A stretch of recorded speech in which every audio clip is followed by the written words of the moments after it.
afternoon, A2 crew. So today I've got an interesting topic. It's kind of a topic that I think should come up, just that actually does come up a lot in people's lives, and that is what happens after death.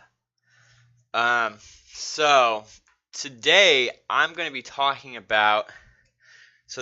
I've narrowed down a few of these cases that have been recorded of reincarnation, which are children that claim that they remember their past lives and whatnot. So I made a list of 5. If this does somewhat good, there's a lot more of these that I could do. But I figured I'd start off easy. I chose 5 of these. So we are going to start with the past life memories of James Leininger. So, if he wasn't born yet, he, as in James Leininger, if he wasn't born yet, how could a 6-year-old Lafayette boy possibly remember a plane crash that occurred off of the coast of the Japanese coast during World War II? The past life memories of James Leininger, if he wasn't born yet. Why they gotta repeat shit so many times? Stupid websites. When a child speaks of a past life memory, the effects ripple far. At the center is the child, who is directly healed and changed. The parents standing close by are rocked by the truth of the experience, a truth powerful enough to dislodge deeply entrenched beliefs. For observers removed from the actual event, even those just reading about it, reports of a child's past life memory can jostle the soul towards new understanding. Children's past life memories have the power to change lives. Carol Bauman, author of Children's Past Lives. So I'm just going to get right down to the story. So parents are usually quite concerned when their children have nightmares. The tears alone on the face of a child are enough to tug at the heart. Eventually, after the parents comfort their children and allay their fears, the children close their eyes and fall back asleep. Things return to normal and the nightmares are forgotten. However, when the nightmares began 4 years ago for 6-year-old James Leininger of Lafayette, his parents, Bruce and Andrea Leininger, were troubled. The nightmares were coming as much as 4 times a week, and James would violently kick and scream with his feet up in the air. It appeared as though he was fighting with something or buried in a box trying to get out. The only way he could escape the nightmares was for his parents to shake him awake. The nightmares were out of control. James Leininger has been fascinated with airplanes since before he was 2 years old. Above left, James, at age 6, enjoys a moment at the controls of a plane. There's nothing above. I don't know what it's talking about. James Huston Jr., whose tragic death during World War II is remembered in detail by young James Leininger. Pauses for a picture sometime in 1944, the year before he was shot down, but it was what James would utter during his thrashing nightmares that would make the hair on the back of his mom's neck stand up. He would say, "Airplane crash on fire, little man can't get out," Andrea said. Bruce and Andrea began to rack their brains about the source of disturbing information which they believed was fueling these nightmares. An educated couple, Bruce and Andrea, had always tried to create a Mozart for the mind atmosphere for their child, and had strenuously kept violence away from his sight. So they began to analyze their dinner conversations, what James was watching on television, and other things that could influence him. Bruce and Andrea weren't involved in aviation, and their 2-year-old boy couldn't read yet. There had to be a logical explanation.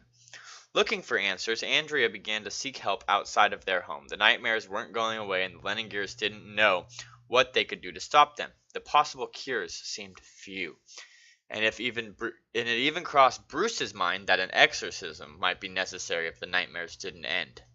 Then Andrea's mother, Barbro Karlen, suggested an explanation that later seemed to be the right answer. James might be experiencing a past life memory. After reading about a counselor by the name of Carol Bauman from Pennsylvania, Miss Scoggin explained how Miss Bauman was an expert on child phenomenon that was similar to what James was experiencing. Miss Bowman had also authored a book, Children's Past Lives, How Past Life Memories Affect Your Child. Her own son had a similar problem with nightmares and strange recollections. What the heck? Okay. Peculiar coincidences observed from the beginning. Bruce and Andrea said they began to see signs of a spirit linked with their son when James was 20 months old. That's not even 2 yet. While moving from Richardson, Texas to Lafayette in February of 2000. Bruce took James to the Cavanaugh Flight Museum in Addison, Texas. Andrea says planes had always been his fixation. He spent hours playing with toy planes, and he would yell when he saw a real plane in the air. Bruce recalls his son being mesmerized with the planes at the museum. The boy kept wandering back to the World War II section of the museum. When he tried to take James away from the exhibit after being there for nearly 3 hours, James put up a fuss and started to cry. To satisfy his curiosity and to calm him, Bruce bought him a navy blue Angels flight demonstration videotape at the museum. James played it so much that he practically wore it out. James Leininger signed his drawings James 3 before his father knew about James Hudson Jr. in April of 2000. After getting settled in their new home in Lafayette, James' nightmares began. Bruce and Andrea at first attributed their son's nightmares to being in a new home with unfamiliar sounds, but when they didn't stop, the parents' interest went to a whole new level. From July to September 2000, James began to tell his parents that the plane in his nightmares was shot down by the Japanese after it had taken off from a ship on the water. When James was asked if he knew who the pilot was, he simply replied, James. Andrea asked James what type of plane he was flying in his dreams, and he said it was a Corsair. Then, after repeated attempts to push for more information right after the nightmares, Bruce and Andrea got the word Netoma. On a whim to try and make sense of it all, Bruce did a simple internet search for the word Netoma. The results: there existed an aircraft carrier by the name of the USS Netoma Bay, stationed in the Pacific Ocean during World War II. Bruce thought then it was just a coincidence. James Hudson Jr., a World War II fighter pilot, as he appeared on February 7, 1945, about 1 month before he was killed in action. In October of 2000, another piece of the puzzle came clear. After another nightmare, James gave his parents the name of Jack Larson, and he said it was Larson who flew with James. The next month, James relinquished another piece of information which floored his already skeptical father. Bruce was thumbing through a book, Battle for Iwo Jima, Derek Wright, which he had received from a history book club. While Bruce was inspecting the book, James jumped into his lap to watch cartoons. While waiting for the cartoons to come on, James looked at the book with his dad. Suddenly, James pointed to a map of Iwo Jima near Chichijima and said, "Daddy, that is where my plane was shot down." Bruce says he almost kneeled over. Weeks later, after several more internet searches, Bruce stumbled upon a website that referred to the Netoma Bay Association. He contacted a Leo Pyatt, who later said he was a radio man on an Avenger fighter plane with the VC-81 squadron.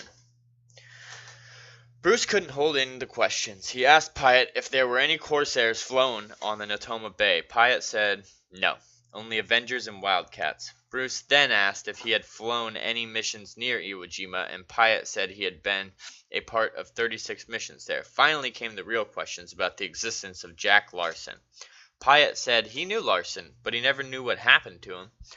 After realizing so many details from a 2-year-old boy were somehow realistic in nature, Bruce became a man possessed, trying to disprove all of these coincidences.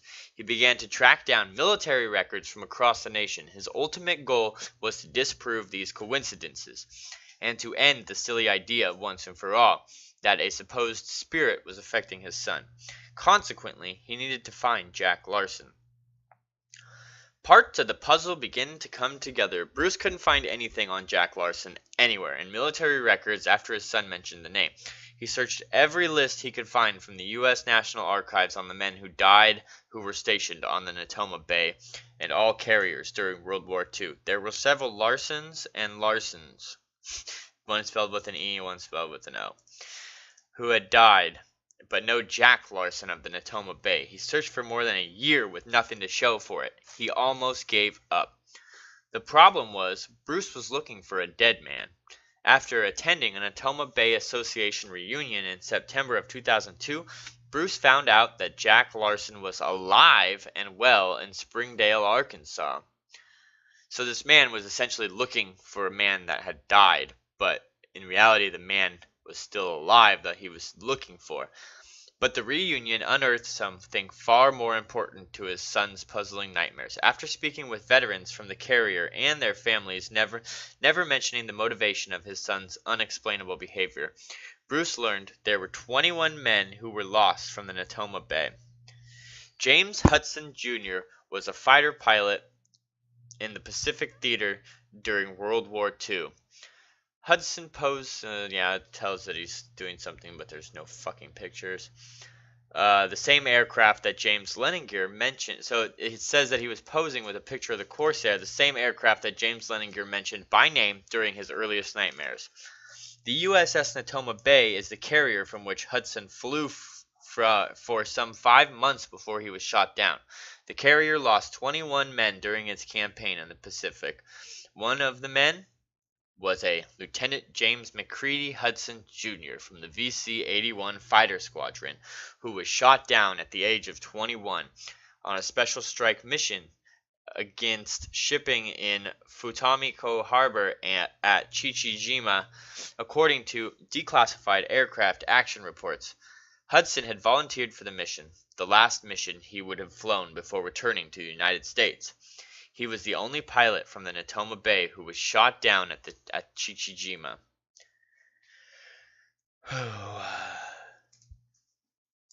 Alright, so, the name stuck out even more in Bruce's mind because the Leiningers had noticed that James had been signing his name as James III on his crayon drawings of World War II planes. He was even saying he was James III months before the reunion, implying that perhaps since Hudson was named after his father, James Leininger was the third. At this point, Bruce says he became frustrated because his question to disprove the possibility that his son was experiencing a past life was going in the wrong direction. All he ever draws are planes fighting, and he knows the type of planes. I mean, he even draws the red sun for the Japanese, Bruce says. But after he drew James III for the first time, I asked him why he did that. James said, "I'm the third. I'm James III. He's been calling himself that ever since he was 3 years old. I think he is struggling with something unresolved, or he just wouldn't be still drawing those images, like a needle stuck on a record." Determined to fill in the missing pieces of the puzzle, Bruce visited Larson in Arkansas in September of 2002 and asked him about Hudson. Larson said he couldn't remember what happened to Hudson, but he was sure his plane had been hit by anti-aircraft missile fire on March 3, 1945, the day Hudson failed to return from his mission and was pronounced missing in action. Larson had been Houston's wingman during the day's run to Chichijima.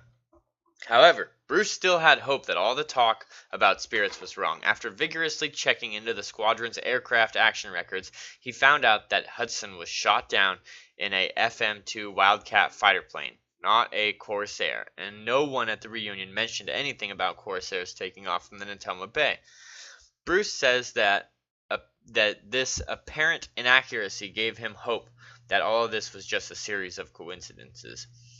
Just to make sure, Bruce tried to find members of Hudson's family. In February of 2003, he made contact with Ann Huston Barron, Huston's sister, who now lives in Los Gatos, California.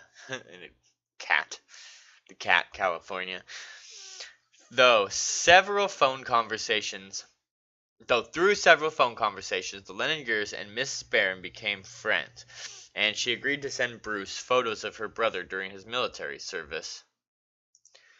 The packages of photos arrived in February and March of 2003.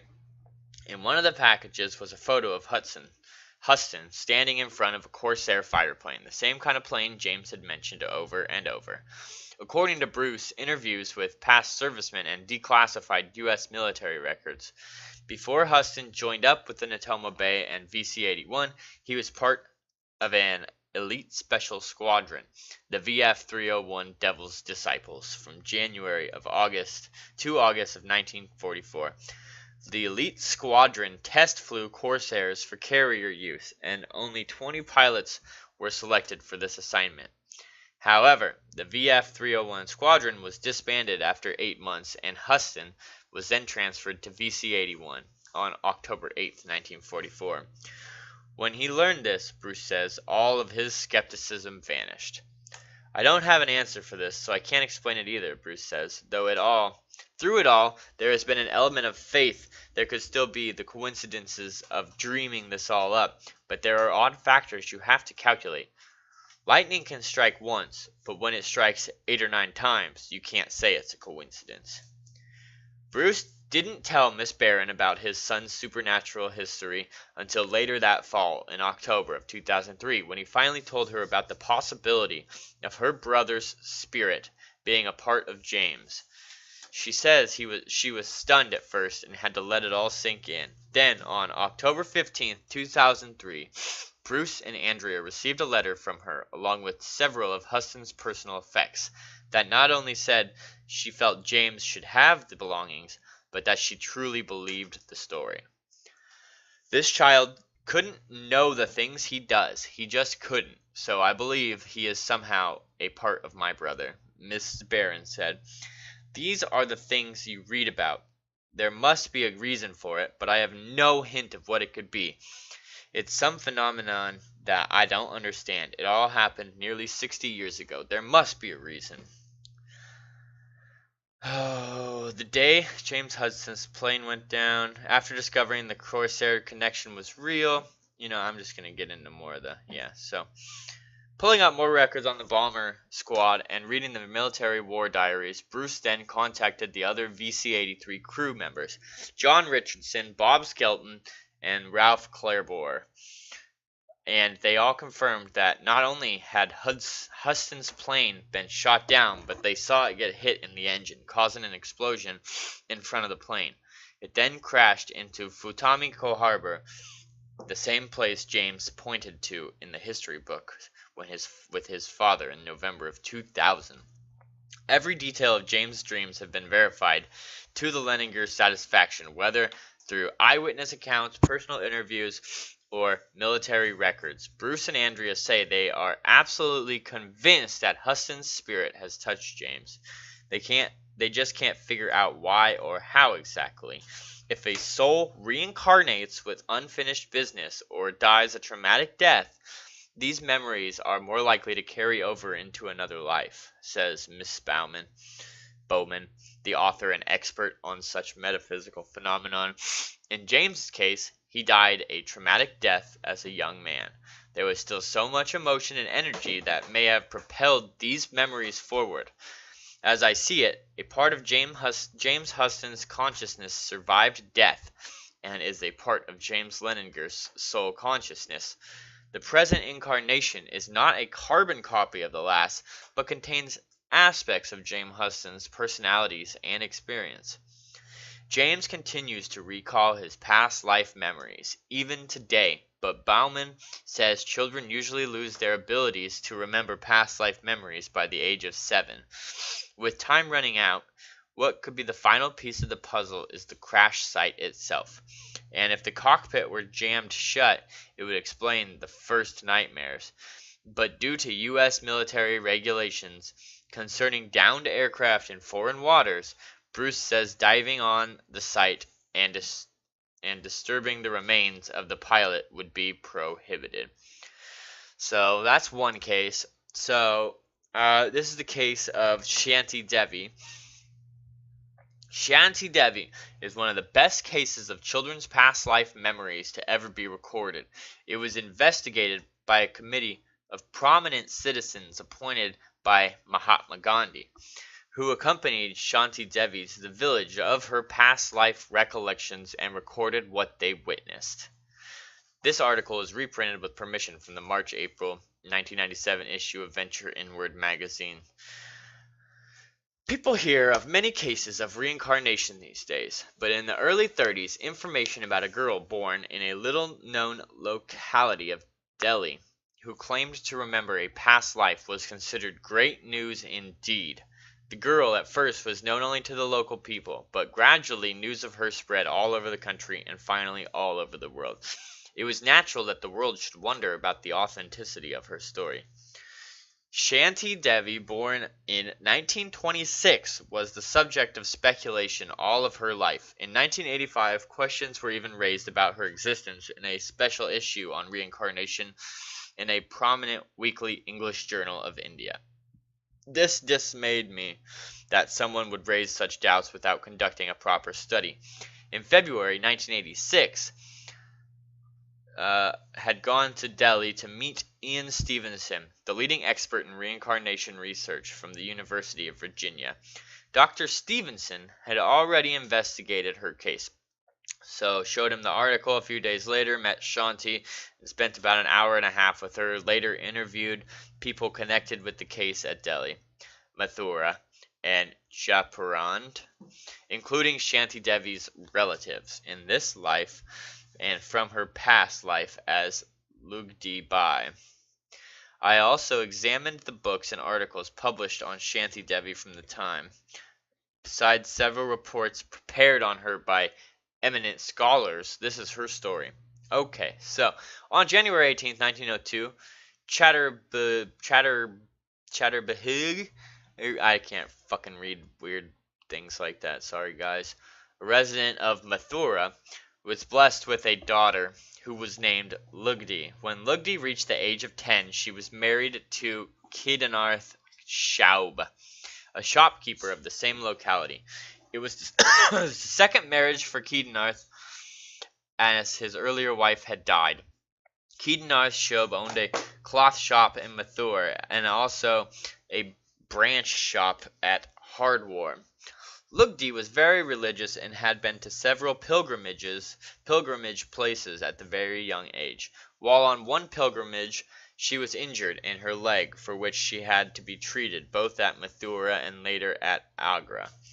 When Lugdi became pregnant for the first time, her child was stillborn, following a cesarean section for her second pregnancy. The worried husband took her to the government hospital at Agra, where a son was born, again through a cesarean, on September 25, 1925. 9 days later, however, on October 4th, Lugdi's condition deteriorated and she died. 1 year, 10 months, and 7 days after Lugdi's death, on December 11th, 1926, Babu Rang Bahadur Mathur of Shirawala Mohula, a small locality of Delhi, was blessed with a daughter, whom they named Shanti Devi. She was just like any other girl, except that until the age of 4 she did not speak that much. But when she started talking, she was a different girl. She talked about her husband and her children. She said that her husband was in Mathura, which he owned a cloth shop, and they had a son. She called herself Shaubin, Shaub's wife, is what that means. The parents considered it a child's fantasy and took no notice. They got worried, however, when she kept repeatedly talking about it, and over time narrated a number of incidents connected with her life in Mathura with her husband. On occasion, at meals, she would say, "In my house in Mathura, I ate different kinds of sweets." Sometimes, when her mother was dressing her, she would tell what type of dresses she used to wear. She mentioned 3 distinctive features about her husband. He was fair, had a big wart on his left cheek, and wore reading glasses. She also mentioned that her husband's shop was located in front of Dwarkadhish Temple. By this time, Shanti Devi was 6 years old, and her parents were perplexed and worried by such statements. The girl even gave a detailed account of her death following childbirth. They consulted their family physician, who was amazed how a little girl narrated so many details of the complicated surgical procedures. The mystery thus continued to deepen. The parents started thinking that these memories might have been a past life. So that's a picture of Shanti as an adult. As the girl grew older, she persisted in asking her parents to be taken to Mathura. She, however, never mentioned her husband's name up to the age of 8 or 9. It is customary in India that wives do not utter the name of their husbands, even when specifically asked. She would blush and say that she would recognize him if taken there, but would not say his name. One day, a distant relation, Babu Bishan Chand, a teacher in Romjas High School, Daryaganaj in Delhi, told Shanti that if she told him her husband's name, he would take her to Mathura. Lured by this offer, she whispered into his ears the name Pandit Kedarnath Chaub. Bishand then told her that he would arrange for the trip to Mathura after due inquiries. He wrote a letter to the husband's name, detailing all the statements made by Shanti, and asked him to visit Delhi. Kedarnath replied, confirming most of her statements, and suggested that one of his relatives, Pandit Kanjimal, who lived in Delhi, be allowed to meet this girl. A meeting with Kanjimal was arranged, during which Shanti recognized him as her husband's cousin. She gave some details about her house in Mathura and informed him of the location where she had buried some money. When asked whether she could go by herself from the railway station to her house in Mathura, she replied in the affirmative, if they would take her there. Kanjimal was so impressed that he went to Mathura to persuade Kedarnath to visit Delhi. Kedarnath came to Delhi on November 12, 1935, with Lugdi's son Navneet Lal and his present wife. They went to Rang Bahadur's house the next day. To mislead Shanti Devi, Kanjimal introduced Kedarnath as the latter's elder brother. Shanti Devi blushed and stood on one side. Someone asked why she was blushing in front of her husband's elder brother. Shanti said in a low, firm voice, "No, he is not my husband's brother. He is my husband himself." Then she addressed her mother. "Didn't I tell you that he is fair and he has a wart on the left side of his cheek near his ear?" She then asked her mother to prepare meals for the guests. When the mother asked what should she prepare, she said that he was fond of stuffed potato parathas and pumpkin squash. Kedarnath was dumbfounded, as these were his favorite dishes.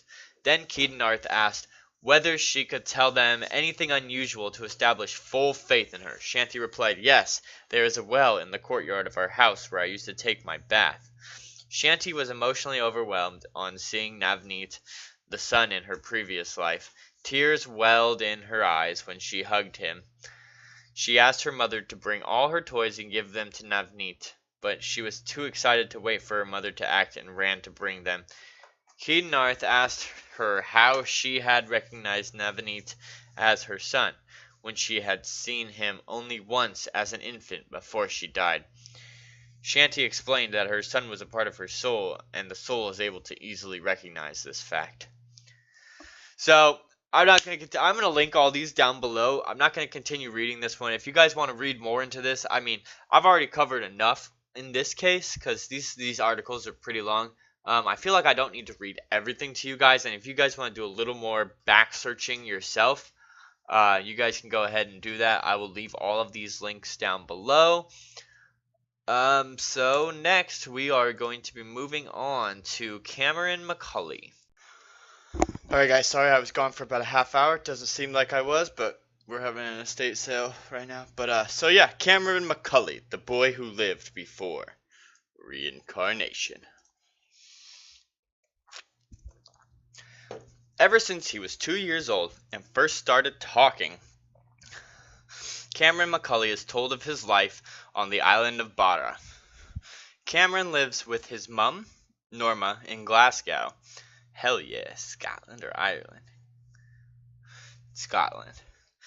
They have never been to Barra. Reincarnation. He tells of a white house overlooking the sea and the beach, where he would play with his brothers and sisters. He tells of the airplanes that used to land on the beach. He talks about his dog, a black and white dog. Barra lies off the western coast of Scotland, 220 miles from Glasgow. It can only be reached by a lengthy sea journey or an hour-long flight. It is a distant outpost of the British Isles and is home to just over 1,000 people. Cameron is now 5 and his story has never wavered. He talks insistently about his Barra family, his Barra mum and Barra dad. His Barra dad, he explains, was called Shane Robertson, and he died when he was knocked down by a car. He has become so preoccupied with Barra and is missing his Barra mum so badly that he is now suffering from genuine distress. Norma considers herself to be open-minded and would like to find out if there's any rational explanation for Cameron's memories and beliefs that he was previously a member of another family on Barra. Her first port of call is Dr. Chris French, a psychologist who edits the Skeptic magazine, which debunks paranormal phenomenon. Not surprisingly, he discounts any talk of reincarnation, mooting that a child's overactive imagination can be fed by the multitude of television programs available and the easy access to the web. Norma is convinced she does not believe that Cameron has ever watched programs that could have provided this information. Yeah, that seems like a kind of a weird thing that would be provided. Norma's next step is a visit to Karen Majors, an educational psychologist whose specialty is children and their fantasy lives. She considers that Cameron's accounts are very different to normal childhood imaginary friends. It has become clear to Norma that there are no easy answers to the questions thrown up by Cameron's memories. Cameron has asked persistently to be taken to Barra. Norma has finally decided to make that journey. In the past 40 years, there have been reports of over 2,500 children who claim to have memories of past lives at the University of Virginia. A department has been set up to investigate these stories. Psychiatrist Dr. Jim Tucker is the director of research, and he says this is a worldwide phenomenon and happens in places and families with a belief in reincarnation and in places and families without a belief in reincarnation. And in a number of cases, the child's statements have been verified to be accurate. Many of the cases defy a simple rational explanation. Dr. Tucker has been speaking to Norma and following Cameron's case with interest. Well, Cameron's case certainly sounds like a very promising one. He's given the name of a place, which fortunately turns out to be very small, and he's also given the name of a person. So with all the details he's provided, if we are able to verify a match, that would be quite intriguing. To follow this case as it unfolds would be, for Jim, a unique opportunity. He will fly from Virginia to Glasgow to join Norma and pursue the story in person. They took a small British Airways flight to Barra. Cameron was very excited. He claimed to recognize many parts of the island, but they were unable to locate the house. They visit the local heritage center to look for any record of a Robertson family, but Callum MacNeil, the local historian, cannot find any such records. Next morning, they receive a telephone call from Callum. He has some new information. Callum's records were only for properties owned by islanders, but there was a Robertson family from the mainland living in a white house close to the sea at the north of the island during the 60s and 70s. They follow the directions to the house without telling Cameron where they are going. When they arrive at the house, the normally talkative Cameron becomes strangely quiet and subdued. They find rock pools below the house and a gate to the beach, just as Cameron has described. They have found the house, but much of it has been modernized, so is unfamiliar to Cameron. Through a genealogist, they trace a Gillian Robertson still living in Scotland. She would have been a child at the time Cameron remembers living there.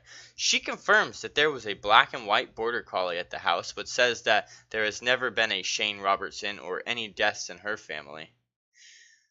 Much of which Cameron claims to remember appears to be valid, but there are many more unanswered questions which remain an enigma. So that one's kind of up in the air, I guess. Let's read about this guy, Gus Taylor, August Taylor. August, so I guess that's where Gus comes in. His name is August. One of Dr. Tucker's most celebrated cases is that of 10-year-old Gus Taylor from the American Midwest, who claims to have memories of being his own grandfather. His father recalls that when Gus was about 1.5 years old, he was changing his diaper when, all of a sudden, Gus said, "You know, when I was your age, I used to change your diaper." On one occasion, his mother asked him, "When you were Grandpa Augie, did you have any brothers or sisters?" Gus replied, "Yes, I had a sister, but she died. She had been murdered, a fact that was never discussed within the family, so how could he have known about it?" For many in the West, reincarnation is an alien idea. Chris French believes that it's simply a comforting illusion which helps some people avoid the difficult realities. Alright, so next we will be covering the Pollock Twins. This is a really strange one. So, the Pollock Twins were English girls who were often referenced as proof of reincarnation. Their parents, John and Florence Pollock, lived in Hexham, England. They had two daughters, Joanna, 11, and Jacqueline, 6. On May 5th, 1957, the two children were killed in a car accident. The parents were understandably devastated. So, two children of separate ages died at the same time. Joanna, 11, and Jacqueline, 6, died at the same time in a car accident. This is a picture of the new kids, the twins that the parents had after those two children had passed away. Okay, so Florence got pregnant the following year and gave birth to twin girls on October 4th, 1958. Gillian and Jennifer were identical twins, but they had different birthmarks. Jennifer had a birthmark on her waist that matched a birthmark that Jacqueline had. She also had a birthmark on her forehead that resembled a scar that Jacqueline had. I think that she got that. I think they said that from like a bike accident or something when I read about this in a different website. The family moved to Whitley Bay when the twins were 3 months old. 2 years later, the girls started asking for toys that had belonged to their elder sisters, despite never having seen the toys before. After the family returned to Hexham, the twins, despite never having been there, pointed out landmarks their older sisters had known. They also began to panic upon seeing moving cars, shrieking, "The car is coming to get us!" After they turned 5, their memories of their previous lives had faded, and they went on to live a normal life. The twins eventually, Dr. Stevenson's research on the Pollock twins, the twins eventually attracted the attention of Dr. Ian Stevenson. He died in 2007, a psychologist who studied reincarnation in children. In 1987, he wrote a book called Children Who Remember Previous Lives, A Question of Reincarnation. In it, he described 14 cases of reincarnation, including that of the Pollock girls. Stevenson studied reincarnation for 40 years. During that time, he investigated thousands of cases. A majority took place in Asian countries where many people believe in reincarnation. He preferred to conduct his research where belief in reincarnation was common, because parents who did not believe in reincarnation often discouraged a child from talking about their past lives. Additionally, children made the best study subjects as they were less likely to make up stories about past lives. Essentially, so that's the one about the Pollock twins. They're the reincarnations of their older sisters that had died in a car accident on May 57. Her mom got pregnant a year later. They had the same. One of them had the same birthmarks and a scar across her face that they had gotten from a bike accident. So yeah, there's another one, and let's move on to the story of Barbro Karlen, the proof that she is Anne Frank. So this is the last one that I have for you today. We're going to be going over it. So yeah, there's a picture of Anne Frank. There's a picture of Barbro Karlen. I mean, they don't look that similar, but that's not what reincarnation's about. The case for reincarnation. We are always fascinated by stories of reincarnation, especially children who are reincarnated, as they seem to remember amazing details of their past life. So anyways, I'm just going to go down there. Barbro Karlen and Anne Frank. Okay, who is Barbro Karlen? Barbro Karlen was born in Sweden in 1954. Her first book was published at the tender age of 12. It was a book of poetry. The book had gone on to be one of the most popular books in Sweden. That's fucking crazy for a 12-year-old to write one of the most popular books sold in Sweden. Insane. Since then, she has written and published 9 further volumes of poetry and prose. She has also worked as a mounted policewoman and trained and competed in dressage for many years. But in her early life, that is the most startling. It's her early life that is the most startling. Ever since she was a small child, she dreamed of another life. The fear would overcome her and she would wake up shaking and frightened. She had the horrible dreams for as long as she could remember. The most startling thing began when she was about 2 years old. She told her mother and father that her name was not Barbro, it was in fact Anne. Her mother dismissed it as just a fantasy. Barbro carried on having the dreams and couldn't understand why she felt she was living in 2 worlds. By this time, she knew that her name was Anne Frank, and couldn't understand why they kept calling her Barbro. She realized that they were not her real parents, even though they insisted that they were, considering they gave birth to her. Barbro had no one else to talk to and continued to insist that she wasn't who they said she was. At this time, the diary of Anne Frank had only been translated into a few languages, but definitely not Swedish. There is no actual date of publication in Sweden, but it is believed to be in the late 1950s. So Anne Frank, Barbro Karlen. Being Anne Frank. Over the years, the 2 lives merged together. Barbro insisted that her real father was going to come and collect her. By the time she was 6 years old, her parents were so concerned that their daughter was crazy, they decided to take her to see a psychiatrist. By this time, Barbro began to realize that nobody would ever believe her. When she visited the psychiatrist, she didn't tell him her stories. She was afraid that she would be taken away, and so she kept quiet. The psychiatrist informed her parents that she was a normal little girl and not to worry about her. She was happy and just living in a child's dream world, as other children do. She must have been talking to an imaginary friend. She would soon grow out of it. But she never did. She became introverted and decided to keep quiet about it, but the memories did not go away. At the age of 7, she started school. She was so pleased to realize that now she could read and write, so she secretly started to write down her memories. But after writing them, she threw the paper away in case others found it. Here's a video. Like I said, I'm going to put this down below. Yeah. I'll put all these pages down below. Man on Earth publication. Barbro continued to write. By the time she was about 11 years old, she had written poetry, but she also started to question about reincarnation, where we come from and where we go. One day, a friend of the family saw some of her work that she had kept and asked her parents if she could show it to someone with the idea of getting it published. This was her first book, called Man on Earth. She was 12 years old. Barbro hadn't written anything about her being the reincarnation of Anne Frank at this time, purely because she had started to feel silly and slightly ashamed to think she had told everyone that she was somebody else.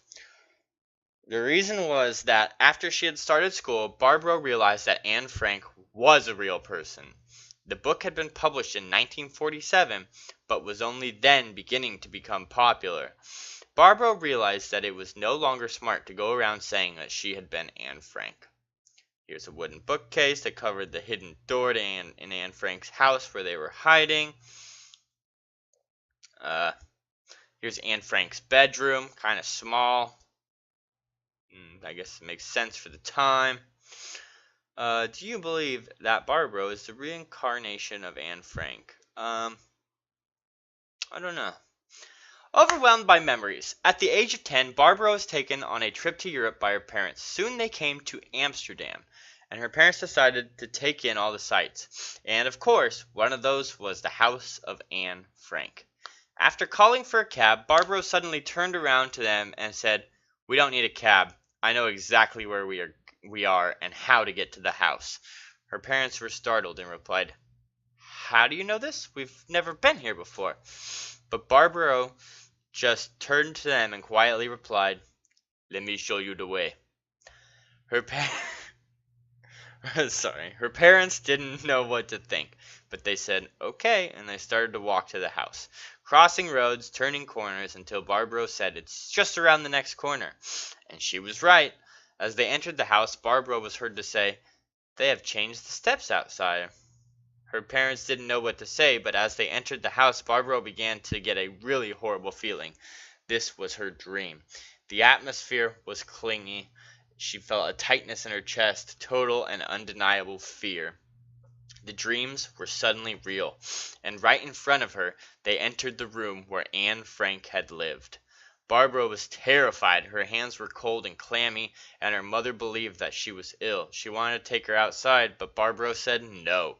She wanted to see it, to make sure everything was the same that she remembered, but the feelings were getting worse.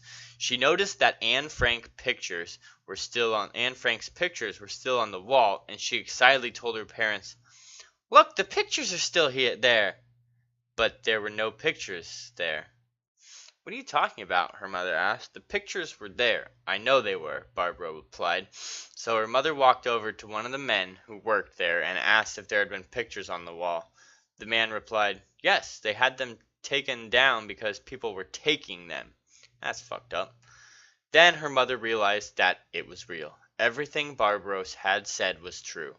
She hugged her and told her that now she understood. "You are not alone anymore." Barbara decided to wait outside. On the way to the front door, she suddenly saw a man in a green uniform standing over her.